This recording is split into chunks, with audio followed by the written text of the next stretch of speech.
Na segunda entrou mais gente, não consegui tapar-me. E entrou um homem no metro e começou-me a tocar na minha genitália. Já alguma vez sofreram de assédio sexual? Hoje juntámos várias mulheres para falarem sobre a sua experiência. Bem-vindos ao episódio de hoje e bora quebrar tabus! Olá, eu sou a Débora Saturnino e tenho 25 anos. Sou a Bruna Viana e tenho 25 anos. Sou a Joana Carranço e tenho 18 anos. Olá, meu nome é Beatriz Marcelino e tenho 22 anos. Olá, eu sou a Alexandra Raquel Lopes Gabriel e tenho 27 anos. Alguma vez foste assediada? Onde e como? Sim,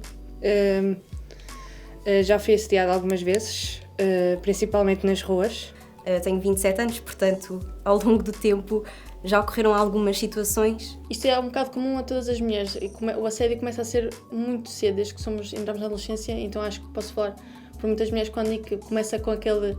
Estamos a andar na rua, um carro apita, gaja boa. Estava numa paragem de autocarro, onde estava do outro lado um senhor com um carro e de repente deu a volta e veio parar ao meu lado da paragem, a perguntar-me indicações.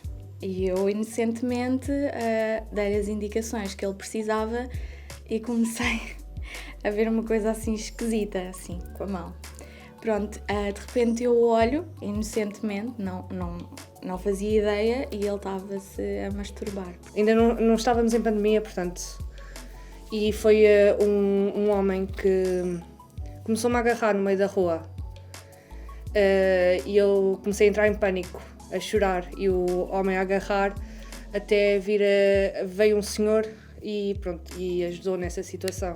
Estava a ir para a faculdade, eram 5h30 da tarde, portanto o metro estava cheio e normalmente nessa altura o metro tinha publicidades espalhadas nas carruagens por causa do assédio sexual, para termos cuidado, taparmos as nossas zonas íntimas e tudo mais, e se acontecesse alguma coisa a reportar. Eu lembro na altura de ver esses anúncios, mas pensei, hora de ponta não há de acontecer grande coisa, mas pelo simples não, tinha uma mochila e meti à minha frente na primeira estação, na primeira paragem. Na segunda entrou mais gente, não consegui tapar-me. E entrou um homem no metro e começou-me a tocar na minha genitália. Foi pouco tempo, mas parece que demorou imenso tempo. Estava a tremer, estava muito assustada. Depois eu estava a olhar à volta e ninguém estava a topar que aquilo estava a acontecer. Pedi para ele parar, ele riu-se para mim, ficou sempre assim a olhar para mim. Desculpa, mas continuou. E eu estava a ficar desconfortável, mas não me conseguia afastar dele, né? Porque estava imensa gente no metro. Ainda tentei pôr a mochila, mas não consegui. E eventualmente pedi outra vez para ele parar, ele parou. Mas continuou o tempo todo a olhar para mim, o caminho todo a olhar para mim e a rir-se, mesmo assim, a olhar para mim cínico. E entretanto ele saiu, mas enquanto estava a sair, continuou a olhar para mim. Houve uma vez em que eu conheci um rapaz na internet, no Twitter, começámos a falar e combinámos um encontro. E ele veio à minha casa, eu ofereci-lhe lanche, conversámos, tudo naturalmente. Estávamos sentados lado a lado e ele começou a pôr a mão na minha perna e a subir, e eu disse que não queria e isso não o impediu. Muitas das vezes as pessoas justificam o assédio baseado na roupa que a pessoa estava usando. Aconteceu contigo de alguém já te culpabilizar? Mesmo a minha mãe e as minhas tias contam-me histórias quando elas eram mais novas e faziam um caminho de percurso da cidade, porque elas moravam numa aldeia, né?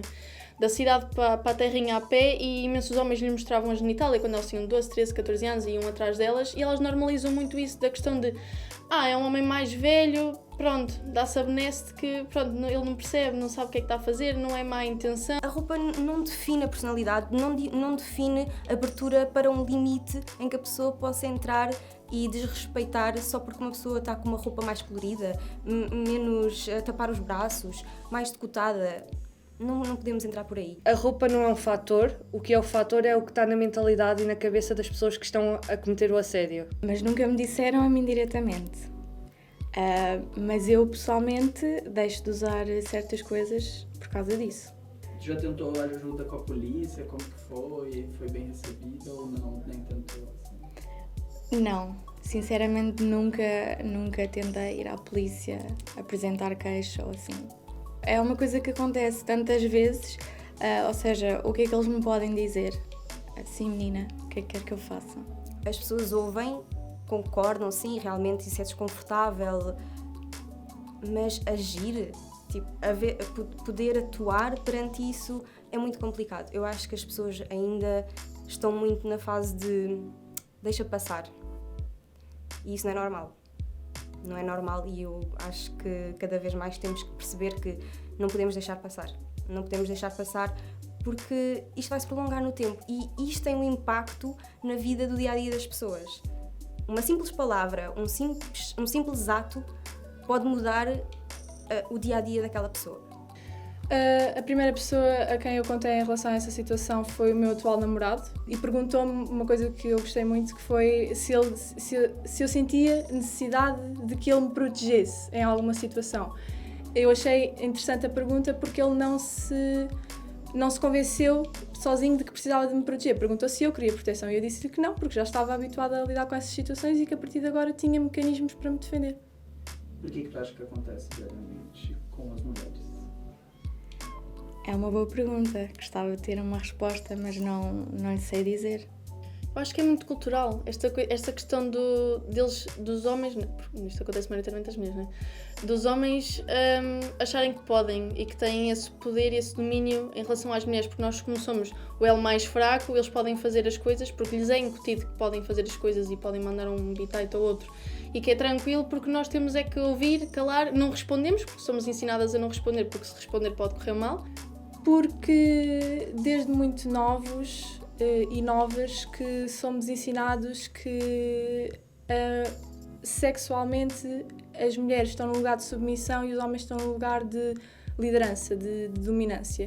E isso acaba por se estender a formas não consensuais, porque a partir do momento em que é consensual está tudo bem, mas acaba por se estender a locais inapropriados, horas inapropriadas, com pessoas inapropriadas, por exemplo, membros da própria família, chefes do trabalho, mas sim, desde muito novos e muito novas que somos ensinados que esse é o lugar da mulher na sociedade, o de submissão, e o lugar do homem é o de liderança, de dominância, e isso inclui a nível sexual e de invadir o espaço do outro. Infelizmente, eu acho que ainda há muitas poucas medidas que tragam reais consequências para a pessoa que está a assediar. Se calhar falta um bocadinho de medidas corretivas, medidas preventivas, se calhar poucas ações, ainda existem poucas ações de divulgação, de sensibilização da situação. E eu acho que isso tem que começar desde muito cedo. Como que tu reages numa situação dessas? Defende, ataca, corre? Eu no início pensava que quando me acontecesse alguma coisa dessas eu ia tipo ou gritar ou fugir. Mas depois é quase, tipo, atacar, mas é a última, atacar, na minha opinião, é a última reação, porque uma pessoa entra em pânico. Então, eu normalmente, às vezes, tipo, se for muito má a situação, eu choro. E a minha primeira reação, sempre que está, é ligar ao meu pai. Há várias situações em que eu simplesmente meto um dedinho para cima e passo-me. Porque há situações que são mesmo a passar na rua, os carros a apitar e assim, é mesmo desnecessário. Mas normalmente eu ignoro, só. Para a minha idade e para a maneira como eu me conheço, acho que até reagi muito bem. Mantive a calma, pedi para ele parar. Efetivamente, se ele não tivesse parado, aí provavelmente tinha pedido a ajuda de alguém que estava ao meu lado, porque lembro-me que houve um homem que ficou atento ao que estava a acontecer porque percebeu que ali alguma coisa não estava bem. Portanto, se ele tivesse continuado, tenho quase certeza que tinha pedido ajuda. E acho que é o ideal a fazer, porque entrar em conflitos... Lá está, porque depois também é essa questão de, se nós estivermos sozinhas com a pessoa, há sempre aquela questão de ter medo de vão-nos fazer mal, vão-nos bater, porque acontece, não é só aos outros que acontece este tipo de coisas. E o que os homens precisam fazer para que isso acabe? Tem mesmo que se pôr no lugar da outra pessoa, tem mesmo que ter essa capacidade de pensar com alguma inteligência o que é que tudo o que vocês podem dizer, tudo o que vocês podem fazer vai ter uma consequência. E nós temos esse poder nas nossas mãos de mudar a vida de alguém. Basta uma palavra, basta um ato. E eu acho que é preciso pensar com muita atenção sobre qualquer tipo de brincadeira. Porque não é brincadeira para a outra pessoa. Consciencialização. Dizer aos homens, e especialmente as pessoas próximas dos homens, dizerem-lhes que não é... Acho que muitas vezes passa por ter que ser alguém próximo das pessoas que o cometem a dizer-lhes, a explicar-lhes, porque eles pensam que é ok, mas não é ok. eu acho que o papel dos homens passa muito por não serem cúmplices, ou seja, o básico, o mínimo dos mínimos, como todos já sabemos, obviamente é não, eles próprios não terem esses comportamentos. A partir do momento em que isso está estabelecido, é não serem cúmplices de outras pessoas que têm esses comportamentos. Por exemplo, um homem que se diz feminista, ou pelo menos diz que não é machista, mas está num grupo em que estão a fazer piadas machistas, estão a falar da mulher como se lá estivesse naquele lugar de submissão de que eu falei, e ele se cala ou até se ri, embora não tenha esses comportamentos, para mim é igualmente mau. Portanto, passa muito por educar os outros homens, explicar que isso está errado, porque um homem muito mais facilmente vai ouvir e levar a sério outro homem do que uma mulher. Primeiro acho que precisam de começar a aceitar que nós podemos nos vestir da forma que queremos, podemos andar com decotes, podemos vestir calções curtos, porque é uma coisa normal e vestimos-nos como nós quisermos. E depois acho que parte mesmo da educação de cada pessoa. Há coisas que não dá para mudar. Tem alguma coisa sobre esse assunto que eu não perguntei, mas que tu gostaria de dizer também ainda? Eu acho que é isso, eu acho que é importante cada vez mais falarmos sobre esta questão e trazermos atenção para que isto não continue, não é? E que não seja normalizado ou banalizado, vá.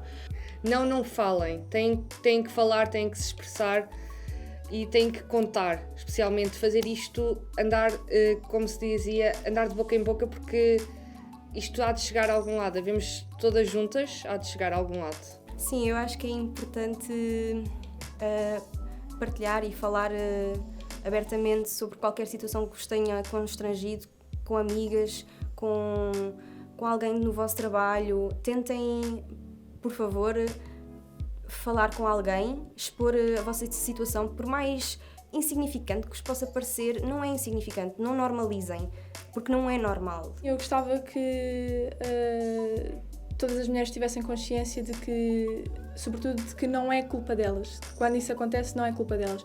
Quer queiram contar, quer não, quaisquer que tenham sido as circunstâncias, como no meu caso, se foram elas que o convidaram para ir a casa, se foram elas que o convidaram para ir não sei onde, independentemente da roupa que estavam a usar, independentemente daquilo que disseram, nunca é culpa delas. A culpa é da pessoa que tem esses comportamentos, da pessoa que não tem noção do que é respeitar o mínimo dos direitos humanos e do espaço pessoal de outra pessoa.